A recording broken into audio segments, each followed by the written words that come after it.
Judah. Fast forwarded from, it should have been Pukas, but he didn't want it. And then Israelia. This is your Parsha, yeah. Rock Blechner.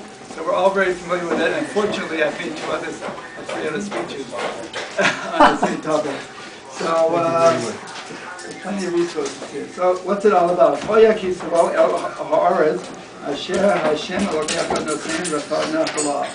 And it will be when you come unto the land of Israel, of course, which the Lord our God gave to us as an inheritance. So there are two commandments here. One is to bring the first fruits. First fruits of the land you have to bring to the temple. And the second is, which is unusual, you have to make a declaration when you bring the first fruits. You can't just bring them and drop them off. And it's a whole lively ceremony.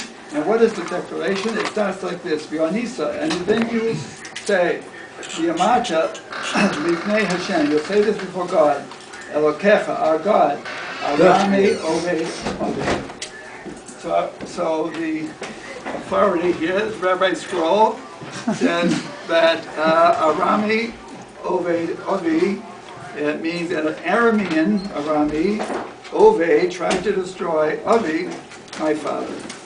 But the grammarians point out that that's an inappropriate translation. After I take an opon, I'll tell you exactly why. But right now, the closer translation is Arami, Aramean, Avi. I even know that, my father. The other word is Ove. And the other translation is that this means a wandering. And this is a more appropriate translation. So you can say a wandering Aramean was my father. Then the question, who's the Aramean? The standard answer is, because it goes on to talk about going down to Egypt, that it was Yaakov or Jacob. But we have another Aramean, the grandfather of Jacob, namely Abraham. Maybe he was the wandering Aramean. He went to Mitzrayim too. He went to Egypt too. So it's a very unclear what it should be. And so my Kiddush, is that it's vague for a reason. So that when you go to Eretz Israel, you make your declaration. The Aramean refers to all our wandering fathers. So here I am, a few generations down. My fathers have wandered all over the place. So the second destruction of the temple, actually the first destruction, only the first temple, the Jews were allowed to go back after 70 years. But only 40, anybody know exactly how many? Only 43,260 returned with Ezra. There were probably 1 million to 500,000 civilians who didn't return.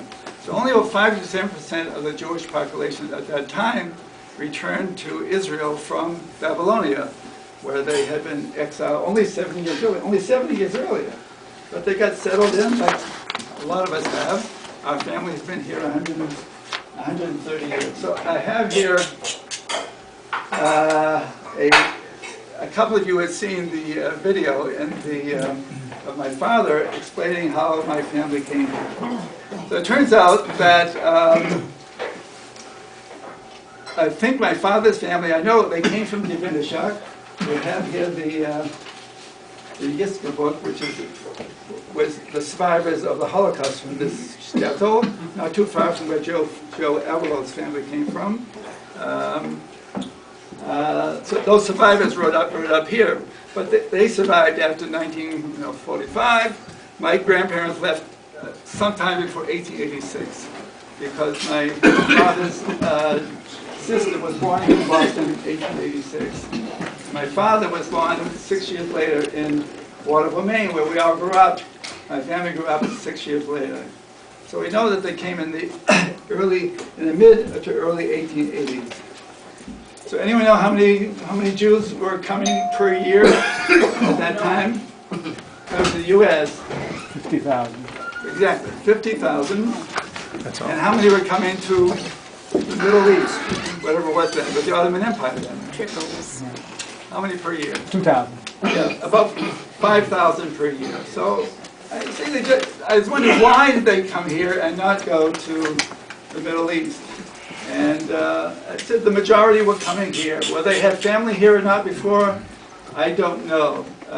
We do know that my father my grandfather had his oldest daughter, and she went up to Maine peddling, and they started to do well, and he followed her up there. There's no question about that. So, as you know, as you go around any part of the country, particularly the Northeast or the South and Southwest, every little town has a department store, and it's usually a Jewish department store. So in Waterville, Levine's was the Jewish department store, and his competition was Stearns. Both Jewish.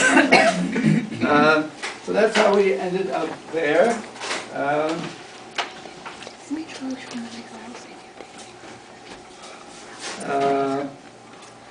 Okay, yes. So my maternal grandparents came from another town about, there's a map over there, it's about 50, 60 miles from where my paternal grandparents came from. My paternal grandparents came from Vilnius.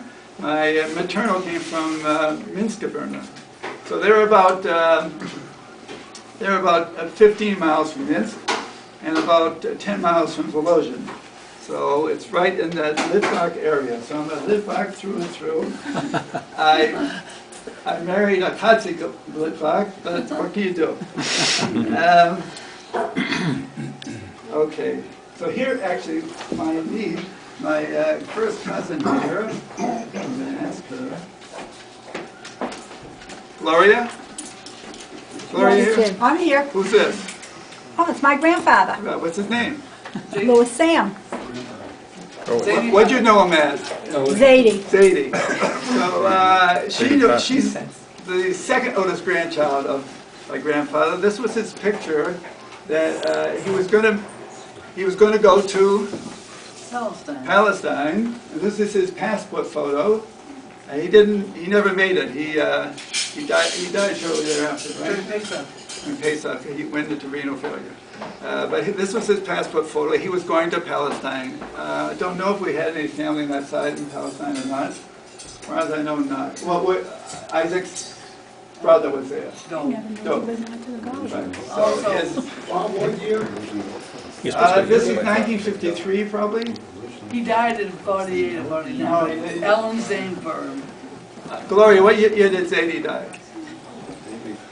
Ellen was born in 50, obviously. She was named for him, so he died in 49. Okay, you're right. So it's 49.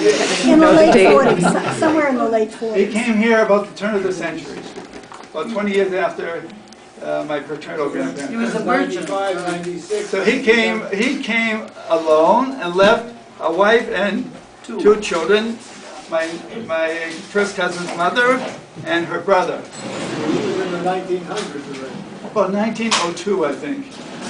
And he came, and then the family came after a few years, and then there was, so two were born in Europe, also very small, and three more daughters were born here. So they had a family of 4 daughters and 1 son, like we have.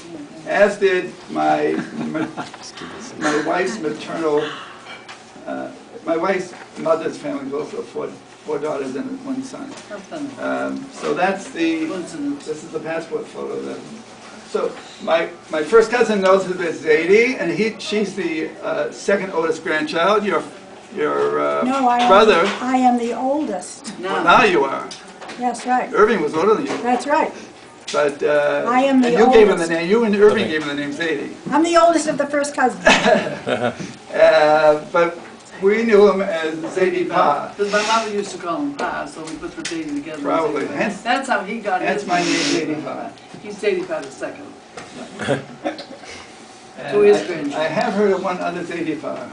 Yes. Have? Herbie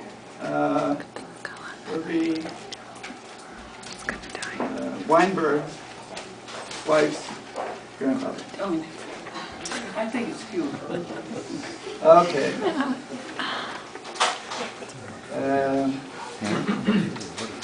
So why am I making Aliyah now?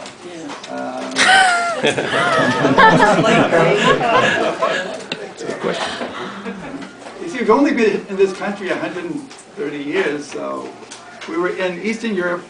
How long? Too long. How long were Yeah, 700 to 900 years, I believe. You don't know exactly. Oh, we don't know about the Levine. No, we don't know about Levine. Well, first of all, with Levine's, and then there's every generation is another power of two. So there's and 3 or 4 generations for 100 years. So you do the math. So there's a lot of descendants. It goes like this, and it goes like this. So anyway, that's the story.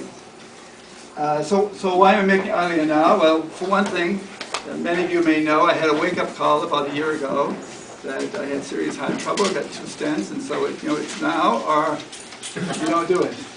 So that's why now. And secondly, Judah made Aliyah, and we've been going regularly the past 4 years, and we went and bought an apartment, and my wife furnished it, and it's a parallel move. It's not like the old days when the Chalutzim went. It's a parallel move, but now is the time. Now is the time to do it. Okay. So the rest of it, I'm going to go back to a little more about Divrei Torah, and then we're going to have a riddle about thanks, to whom I should particularly give thanks. I have a lot of people to give thanks for, and then we're going to come. One person. She's sitting right here. Well, the riddle is about her, but it's associated with her. But so stay tuned. Back to Kisavo, and then we're going to sing Hatikro. Howie, will you play, please? Mark is his name. I mean, my character. I'm not comfortable doing it. Thank you. Okay, so as you go along in this week's Sedra, it concludes after you have to make the declaration that Somachta b'chol hatov Hashem nosan l'cha Hashem Elokecha u'leisecha atev ha'lev ha'ger Hashem b'kirvecha.